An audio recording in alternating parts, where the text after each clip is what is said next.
Hi guys, what's up? It's Alex here. Today we are here with the next episode of MotoGP 2015 Career Mode. We're starting on pole position for the Catalunya Grand Prix. Not sure exactly what they call it, but I'm sure I've put it right in the title. Anyway, we had a good qualifying. Only 2 tenths ahead of them in qualifying, so it wasn't that far ahead of them. I'm sure some people were like, he qualified like 5 seconds ahead. Oh, Marquez is down. What? What happened there? Did he get taken out by someone else? I'm not too sure, but Marquez is down, and now we are in. Or we got back into the lead this race. We've got Jorge Lorenzo trying to chase us down. A couple of people in the comment section asking who my favourite rider is in MotoGP. It is actually Jorge Lorenzo, for anyone wondering. So yep, that's who I support in MotoGP. Moto 2, don't really watch it, so I don't really have a favourite rider. And in Moto 3, it's got to be Danny Kent. Because obviously a British rider doing well, obviously you always want to. I suppose if I had to pick anyone from Moto 2, it would be, is it Sam Lowe's or Alex Lowe's? The one that's in Moto 2, obviously. I know they're like twin brothers, so I can't remember ever which one's which. I know the other one's in like World 2 bikes or something. Anyway, rambled on quite a bit here, but we pulled out a nice, decent lead here on Lorenzo. I don't know why he's so slow in this race by the look of it. He's dropped back quite a bit here. And it's up to 1.3 seconds now, that gap. So let's just try and hold that off now and take the 25 points. I've actually played the game in about a week, so I can't actually remember how the championship standings was looking. I can't remember if we're in the lead or not, the championship. So obviously we'll see a little bit later on. So around the last couple of corners, we put out a nice gap here. It's strange, while they were so, close in qualifying, they've dropped back a huge amount in this first lap of the race here. So final corner across the curbs, up to the start finish line there. That's going to be a 1:46 for that first lap there.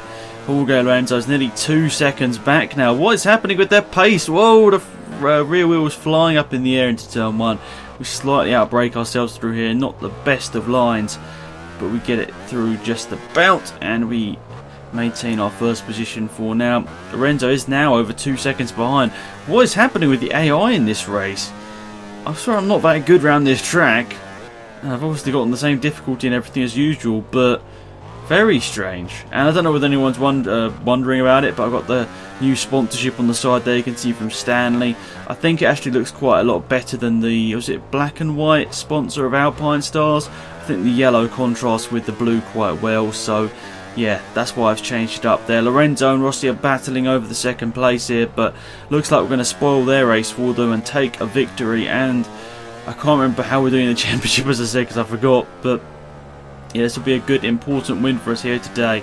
Obviously, we want to pick up as many wins as possible, as we know the second half of the season will not be so good for us. Especially, I remember, half the tracks in the second half of the season.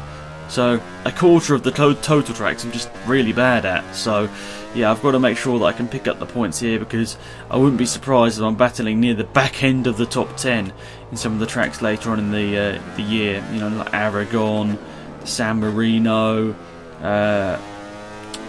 Argentina. You've already done that one, haven't you? There's a couple near the end of the year. I can't remember which ones they are now. Malaysia, I know I'm not that good at. So there's at least 3 I can name, but I know there's 4 or 5 at least where I'm not that good. So yeah, we'll pick the points up here where we can. But oh no, we've braked way too late into this first corner here. Was not paying attention, but luckily we've got enough of an advantage to get back onto the track here. I was slightly worried to get back onto the track that I was going to like fall off my bike or something, but luckily I didn't.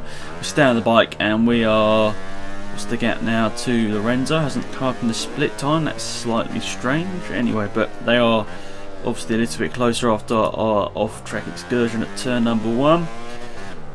So yeah, let's just bring home this result now. Let's bring home the 25 points for our team, and I think I'll be pretty happy with that. Obviously it'll be a nice solid result for them, for me, and for the championship as well, because I really want to win this championship now. We've got a race winning bike. We should win this championship, most likely, if we can keep up these performances. And then for next season I'll probably switch it up to the hardest difficulty, I'm thinking, if I win the championship. And if I win the championship by a tiny amount, I might not, but I'm pretty sure I'll win it.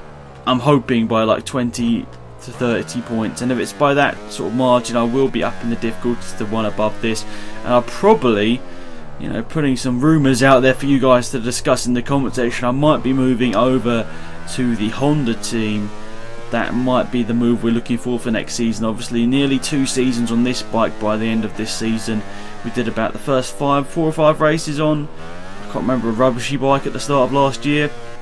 Then we moved across to the Yamaha, which we're now going to bring across the line to finish in first place once again in this career mode. We grab another win. That's a really good race result for us there today. Happy with that, gotta say. And Rossi finishes in second place. Wow, that's quite a big gap actually. I didn't realise it was that big of a gap. And where did Marquez finish? 19th. 19.4 seconds behind. He did not have a good race, obviously after crashing at turn 1, but I thought he might get a bit closer. But we were in the lead of the championship, and now it extends that lead up to 145 points. I guess that gap was coming down, but now Lorenzo, yeah, 17 points back. So if we can get a win next time out, we might even get over the 1 race win buffer to Lorenzo, which would be really good considering I am predicting a couple of crashes and bad races in the races after the halfway point of the season. So yeah, that's it for this video, guys. Thank you for tuning in. I appreciate it. I'll see you all next time for more MotoGP 2015. Goodbye.